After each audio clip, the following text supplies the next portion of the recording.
seda on meile vaja või ei ole. Ja nüüd te näete tulemusi. Et kellele siis küsimused saadeti, või hakka kõiki ette lugema, lugege ise, aga vaadake, et nendele listidele me saatsime üsna laiale ringkonnale. Tagasi saime 117 ankeeti ja küsitlusmeetod oli siis meil veebiuuring. Ja kui te nüüd vaatate siis küsimusele teie tegevusvaldkond turismis, siis joonistub siin välja, et üsna palju oli turismitalulikke, aktiivse turismi teenusepakkujaid.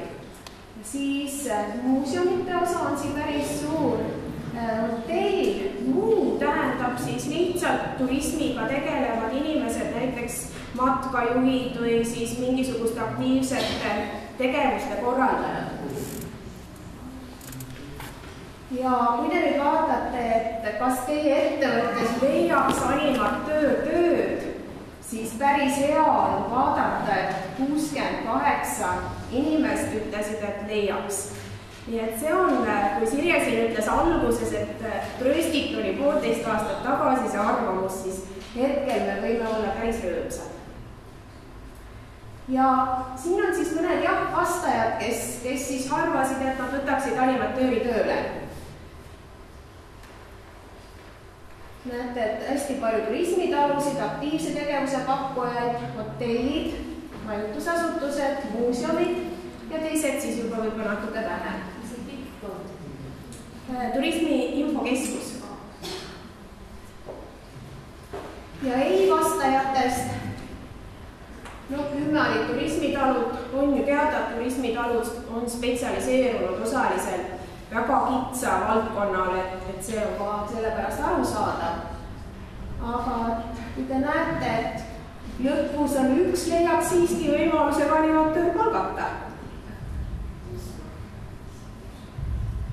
Ja nüüd siis, millistes ettevõtetes peaks teie arvates animatöör töötama, sellele küsimusele näete vastati, et hästi palju lastelaagrites, ürituskorraldusfirmades, külastuskeskustes, laevadel, jälle turismitaludes, kultuurikeskustes, muuseumites, loomaaedades, suuremates söögikohtades. Ja tegelikult oli seal vastuseid veel, aga need olid meie ette antud sellised ja mis sai just rohkem vastuseid inimeste poolt. Ja siis küsimusele, milliseid tegevusi animatoorid võiksid pakkuda. Et siit vaadake, et päris pikad tulbad on külaliste vastuvõtmine, väljasõitude organiseerimine, meelelahutusprogrammid, lasteprogrammid, sportlikud tegevused ja kultuurilised tegevused.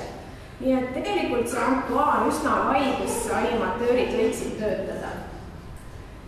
Ja kas teie ettevõttes leidub inimesi, kes sooviks seda eriala õppida, siis näete, ka siin on üsna hea jah-vastuste osakaal. Nii et sinine on siis jah-vastused. Kas leiaksite võimaluse animatööri palkamiseks oma ettevõttesse? Siis siin on veel võib-olla kahtlejaid, aga siiski hea on see, et 1/3 võtaks julgesti. Ja kes meilt siis vastasid, et siin on ka siis vanusegrupid välja toodud, et kõige rohkem me näete üle 50-aastas inimesi, nii et tegelikult ikka päris teadlikud vastajad. Ja siis teised grupid siis enam-vähem jaotuvad võrdsed. Ja milline koolitusvariant teie töötajatele sobib, siis siin joonistus kohe välja, et paindlik õpe, töö ja lõbu käib ja õppimine käsikäes. Nii et hommikul töö, pärast siis õppimine ja kool.